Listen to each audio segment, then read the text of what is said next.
As we honor Black history in West Michigan, we want to take you to Idlewild, a resort town built by segregation. News 8's Jacqueline Francis takes us to Lake County to show us the community that decades ago gave people of color a place to thrive. Founded in 1912, Idlewild was one of the first African-American resort towns in the country. The Lake County community offering Black families a place to relax and unwind during a time when most vacation spots were white only. They had nowhere else to go. These were African-Americans who were seeking to have somewhere to go for the summer just like everyone else. And they were shunned and not welcomed at the other resort areas.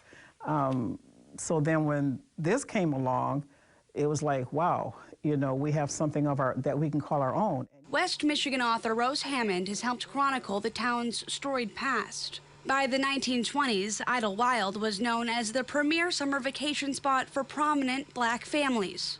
Days were spent swimming, boating, and horseback riding. Nightlife would soon follow, the opening of clubs and entertainment venues featuring top African-American performers.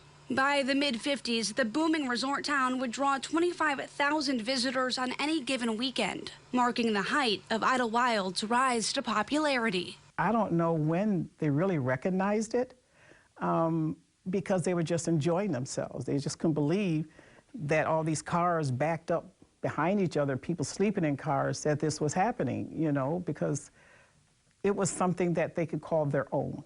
The passing of the 1964 Civil Rights Act ended legal segregation.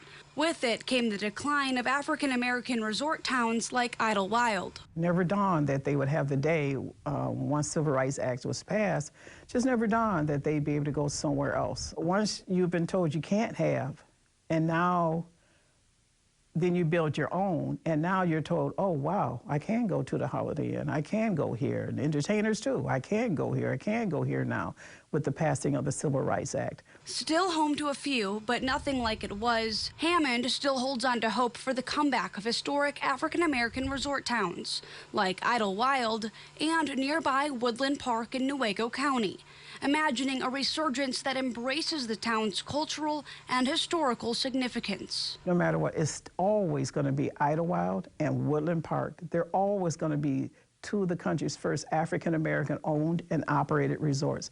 That will never be taken away from them. And that's what I'm really proud of. Reporting in Idlewild, Jacqueline Francis, News 8.